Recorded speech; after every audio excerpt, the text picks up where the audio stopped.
Hi everyone, back with the third video in this series, The Waters of Time, taking a look at how God uses waters to represent time in various ways through seas and rivers and other bodies of water.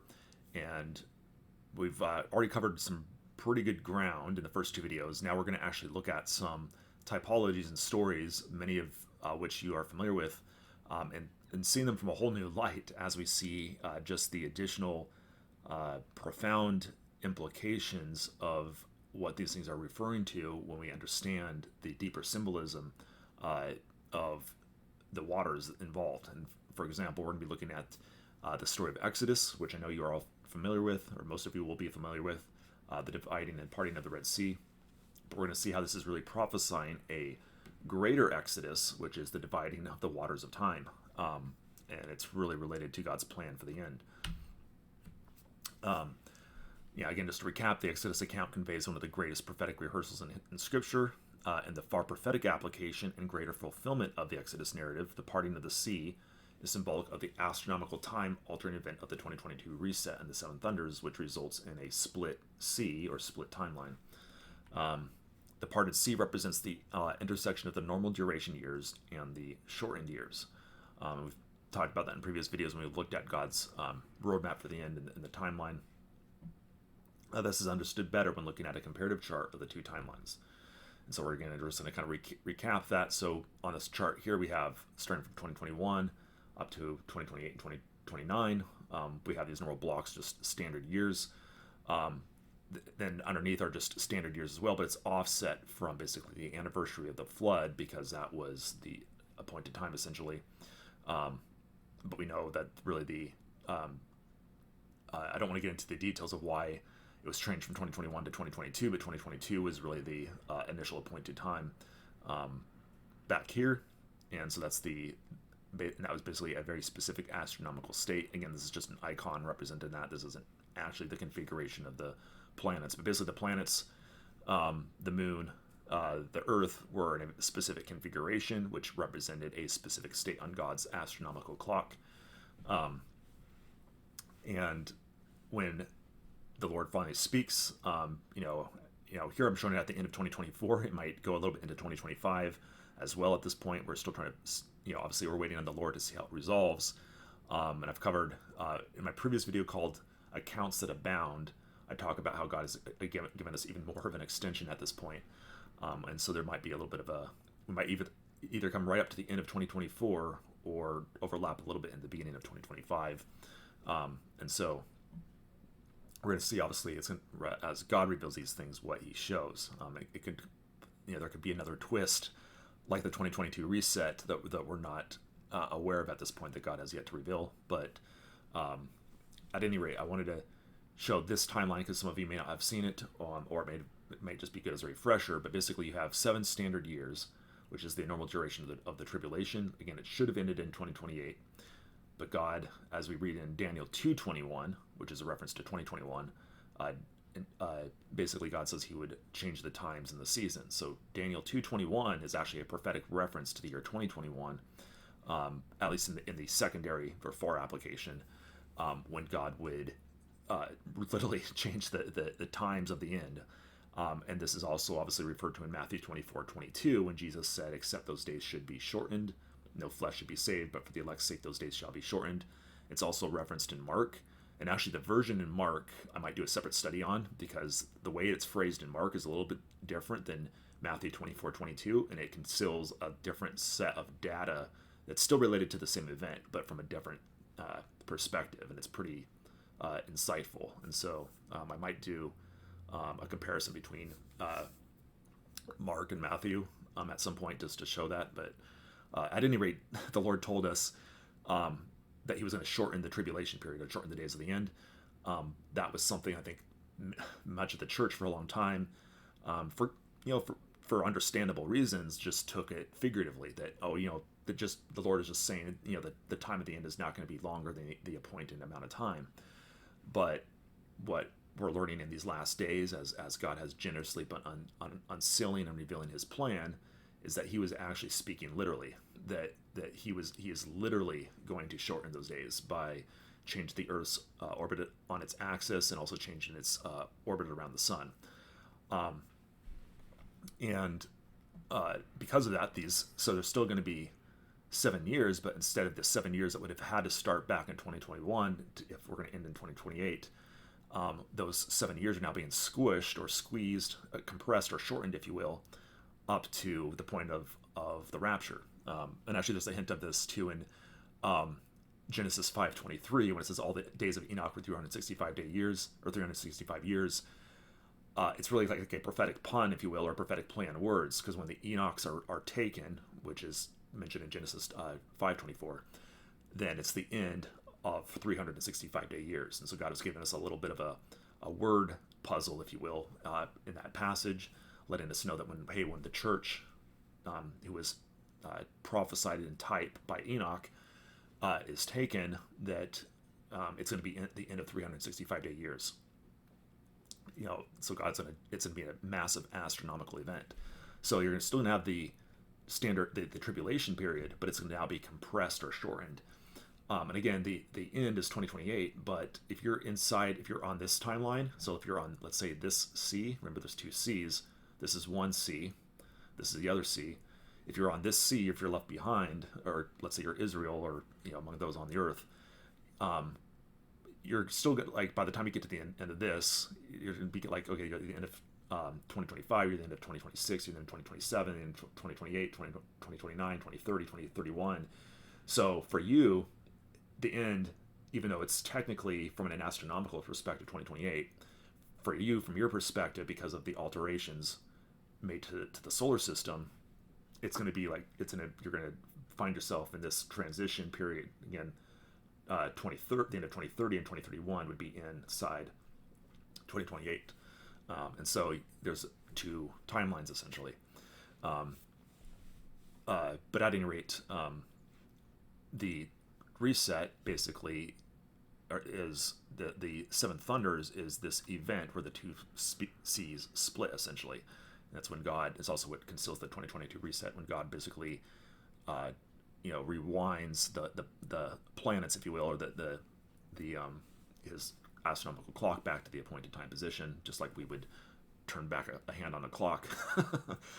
For God, it's going to be a much bigger event than that. But at any rate, this is kind of in the Exodus story. This is that parting of the sea moment.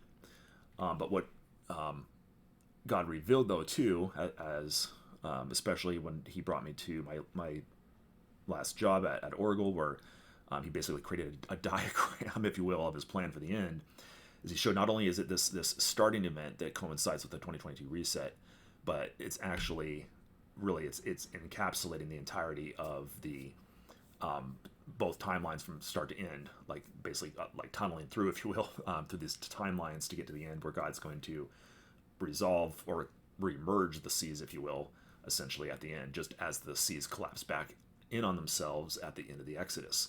And this was something that's actually relatively new. In fact, when I started making these slides a long time ago, or months ago, it was before God had really revealed that aspect. I was just seeing it as a one-time event, and I saw evidence of there being a potential other convergence event at the end.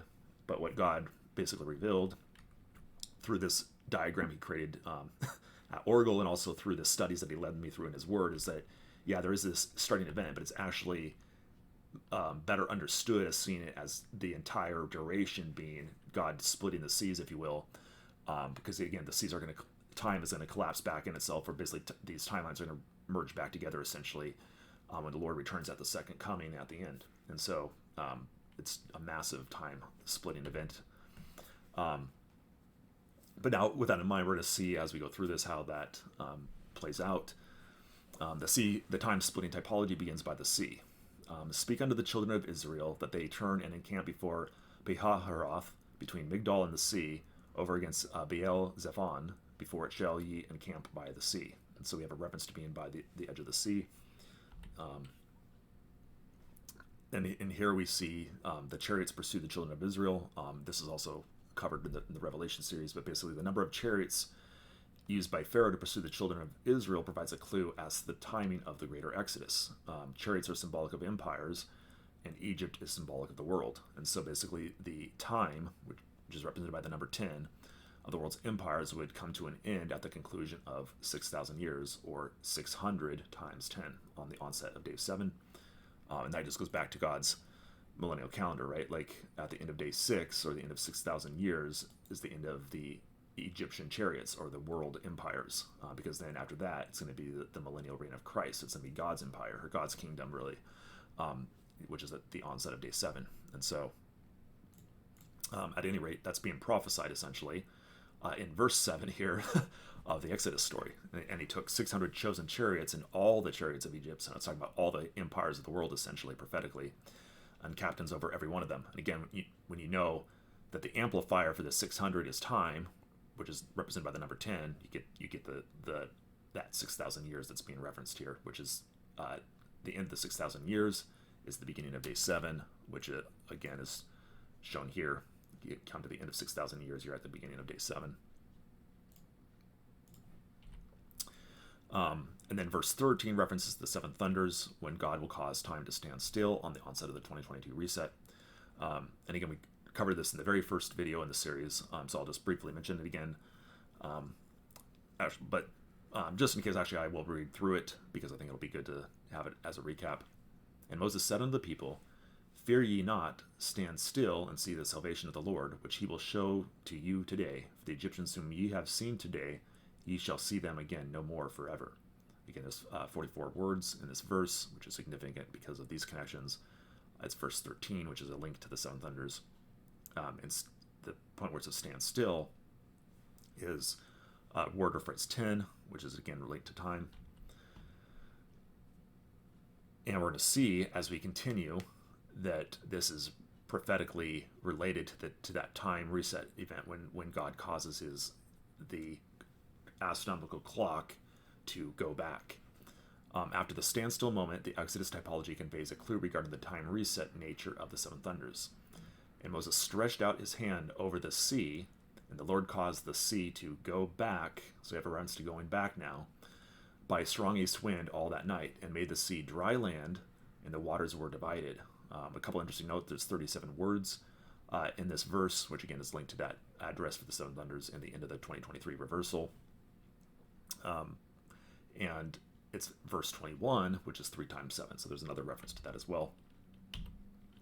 On top of that, this verse, Exodus 14:21, is verse 1911 in the King James Bible, and that is 7 times 13 times 3 times 7.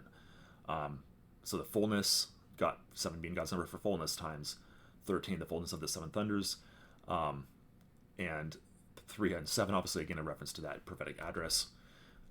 Additionally, 14 prime, the 14th prime number is 43, and 43 equals 20 plus 23, a reference to the 2023 reversal. The phrase go back is word or term 49,011 in the KJV, and that is 3 times 17, so 3 being the number of perfection, 17 being God's number for victory, times 31 squared. And also 3 times 17 is also 51, which is God's number for wheat, so it's also kind of a hint at the beginning of the wheat harvest, which is really an idiom or an allusion to the harvest of the saints at the end of the age. But what's interesting about this numeric footprint or fingerprint, if you will, is that it's also related to this fullness of 31, and that is related to one of God's numbers of symmetry and dividing. We see this, for example, in Psalm 62, which really can kind of be identified as the hourglass psalm. It's basically structured like an hourglass if you look at how it's laid out. I did a whole video on this, so I'm not going to do a complete analysis on this. If you're interested, I would encourage you to go back and watch Psalm 62, the hourglass psalm. The main thing I want to point out, though, is that 31 is half of 62, and if you think of it as an hourglass in this capacity, you have 31 plus 31 equaling 62. And there's also, if you look at the word count in the KJV, there's 26 instances of the word count. 13 occur in the Old Testament, 13 occur in the New Testament, and that 13 is the inverse, the reflection, of, if you will, of 31. Again, God showing symmetry related to this number. Again, I'm not going to do the whole study here. I just want to point out that 31 has this unique relationship to God's plan of time. And what's really of note too is that if you look at go past the second Selah in this psalm, and you take a sum of the final verses of the passage, it's 42, which again equals 20 plus 22, a reference to the year 2022, and also 2 times 3 times 7. So you have a reference to that 3-7 window and the 3-7 convergence. That's kind of what the hourglass essentially is counting down to. But at any rate, we see a reference to 31 squared, the fullness of 31 here, at least by this term go back right here, where it says go back. And we can almost think of when it says go back like you're turning the hourglass over essentially. But we can see here that it's also a reference to when God rewinds his astronomical clock and causes it to go back to 2022 again, or at least again. I just want to be clear every time I bring this up, because I think some people could be mistaken to assume that I'm saying that we're going to experience time travel. We're not going to experience time travel. At least I don't believe so. It's really just God, rewinding his clock. Like, for example, when you take a hand on a clock and you move it backward, you're not literally causing time to change. You're at least time as we experience it, at least you're just changing the accounting of time, if you will. And that's essentially what God is doing in this event. Okay, at any rate, as we go forward, we see that the children of Israel go into the midst of the sea in verse 22. And the children of Israel went into the midst of the sea upon the dry ground, and the waters were a wall unto them on their right hand and on their left. And so we can see in verse 22, again, a reference to that 22 reset is when they go into the midst of the sea, into that dividing point, if you will. Again, on dry ground, this dry ground links to the dry ground that you come to at the end of the flood account, which is mentioned in Genesis 8:14, another reference to 14, obviously. But again, we're past that extension past Heshbon 27 at this point, where God is waiting for our accounts essentially to abound again. We're waiting for that last again, which was hinted at in a few different places in Scripture that we looked at previously. Then we see this, thus saith the Lord. Oh, so I want to look at this other connection actually from Isaiah now, because the Lord brought this to me one afternoon in a pretty spectacular way. And it was just as he was taking me through this study, and it was one of those things that was very clearly something he dropped in my lap for me to look at. It says, thus saith the Lord, which maketh a way in the sea and a path in the mighty waters. So the first thing I want to point out is that the word path here is the 14th word. So we have a little connection to 14. Again, 14 is the 43rd prime number, but we also have another reference to 43, because this is actually the 43rd chapter in Isaiah's book 23. So we have book 23 and chapter 20 plus 23. And then we have 16, which one of the things that can represent is the fullness of the door, 4 squared. Also, most of you know too that 16 is God's number for love. John 3:16 is probably the best example of that. But in this case, though, I believe prophetically we are looking at a reference to the fullness of the door. Isaiah 43 is chapter 722, and so we have a reference to fullness, God's number, fullness 7 and 22. But this number also equals 2 times 19 squared, basically the fullness of God's voice, which is kind of interesting. On top of that, this verse, Isaiah 43:16, is verse 18,522, and that is 2 times 27, again, God's number for the church, but also 2 times 27 is a reference to Heshbon 27. Remember, it was the 27th day of the second month, times 7 cubed, or 7 times 7 times 7. And so, I think now we're basically, remember how I said it talked about being on the brink earlier? I think we're on the brink of the edge of the sea at this point. We're about ready. We're basically at that point of the dry land, about ready to go into our, through the Exodus, essentially, to give you an idea of how close we are to the Lord's return. Additionally, this verse, 43:16, is equivalent to 42 times 21 squared, or 20 plus 22 times 3 times 7 squared. So again, the fullness of 3 and 7 linked to 2022. And so, anyway, I just thought I'd share these connections because obviously there's several connections here, and this is something that Lord wanted me to look into. And just as a personal story, I kind of wanted to share how the Lord brought this to me. Basically, one afternoon after I had gotten off work, I helped mow the lawn and showered, and I was just exhausted, but I wanted to meet the Lord in His Word before taking a short nap. And so I was basically just in prayer with the Lord, and basically just asked Him, because I was so tired, I couldn't even afford the mental thought to think about what I should read. And so I basically just asked the Lord to take me where He wanted to speak and what He wanted to show me. I literally flipped the Bible, and it split directly to this. It's directly to Isaiah 43:16, and the words, sea and mighty waters immediately leapt off the page, because again, I was doing this study on waters at the time, and so it was literally like the Lord just honored my request to meet Him in the Word, but just boldly okay, I'll take you directly to where I want you to go. I literally just split the page, and it came to this verse, and then at that point I knew the Lord wanted me to look into it. That's when I saw all these additional connections. But again, this verse really does thematically link to this Exodus moment. On top of that, there's a few other. Again, this just shows just how significant this numeric fingerprint is, because we're not done yet with it. It's that's not all, folks. There's more to this. Not only does it have all these previous connections, but it's also 7 times 27, or the fullness of the church, times 2 times 7 squared. Another way we could look at this, it's 2 times 21 cubed, or 2 times a witness, if you will, to the completion, if you will, of this 3 and 7 event. Basically, there's 3, because it's to the third power, there's basically three sevens being referenced. And so we have a reference, I think, on one scale to the millennial calendar, the third day from the cross, which is the 7th day in God's plan. So this is one of the macro 3-7 reference.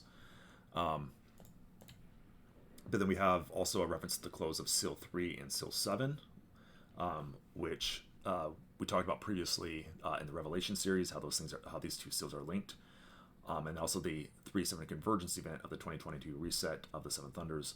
And so we have a kind of all these things in view, essentially being numerically referenced in this verse. So as we look at this, the Exodus typology transitions to a macro prophetic view of the deliverance of Israel at the end of the tribulation period. So as we go forward, now we're going to see how it kind of transitions. The Exodus typology not only presents a snapshot of the 7 thunders that kick things off, but concludes with 2 verses that encapsulate the bookends of the tribulation period. So basically, these are the last 2 verses of this passage of the parting of the sea. And you notice that it's verses 30 and 31. Thus the Lord saved Israel that day out of the hand of the Egyptians, and Israel saw the Egyptians dead upon the seashore. And again, if you look back in time, if you look back to where the enemy was, began to be destroyed, it's linked. We're see a link to 24. And Israel saw that great work which the Lord did upon the Egyptians, and the people feared the Lord and believed the Lord and His servant Moses. And this is the point when they've truly come to. I mean, some were already in belief of Moses at the time, but this is when they really truly began to revere him and fear him after this point. And this is prophetically looking forward to the point at the end of the tribulation, when Israel will come to revere and truthfully, in a respectful way, fear the Lord, fear Jesus Christ, Yeshua HaMashiach, the Messiah, and receive Him in truth, just as they received Moses at this first Exodus. And so when we get to the other side of the sea, if you will, of this parting time event, it's the end of this greater Exodus, if you will. That's when the children of Israel will finally come to accept Christ, at least the remnant that calls upon His name. So And if we go back, like I said, if we go back to the timeline here, again, that's what I was talking about earlier, how the end of 3031 are really falling into this end time bucket of 2028. And I think that's what we see being structurally hinted at with these last two verses in the passage. I think God has given us for the last 2 digits of the year, essentially, being linked to that. But at any rate, that covers the greater Exodus typology, which again, I'm hoping that this just adds incredible awe for what God was doing with the Red Sea, because God could have done any number of miracles to get them out of Egypt, but he chose this particular route out of Egypt for, not just, on one hand, obviously it was to show mighty signs and wonders, which he said was part of his intent, and obviously to cause the children of Israel to respect and fear him and to follow him, to believe in him, and to believe his servant Moses. And so that was definitely, one of the primary ways. But we could think that God could have done that in many other ways, right? But one of the reasons he chose to do it in this way, parting the seas, is because he also, again, God's always multitasking. He was also prophesying this far greater exodus that is this parting of the waters of time, the parting of these two timelines, essentially. And so it was a twofold exodus, if you will. Obviously having the immediate historic application, but then also looking prophetically to the future, creating a rehearsal, if you will, for God's end time plan. At any rate, I hope that's this is a blessing. Hopefully it wasn't too hard to follow. We're going to look at a couple more in the last 2 videos and kind of wrap it up from there. But hopefully after this, I might take care of a couple other gaps in the Revelation series, because I've had a couple requests for that. But again, I leave it in the hands of the Lord. I don't know what the Lord wants me to focus on next, so I'm going to leave that up to him. But at any rate, again, all praise, honor, and glory belongs to God our Father and our Lord Jesus Christ. I pray this is a blessing, and see you guys in the next video.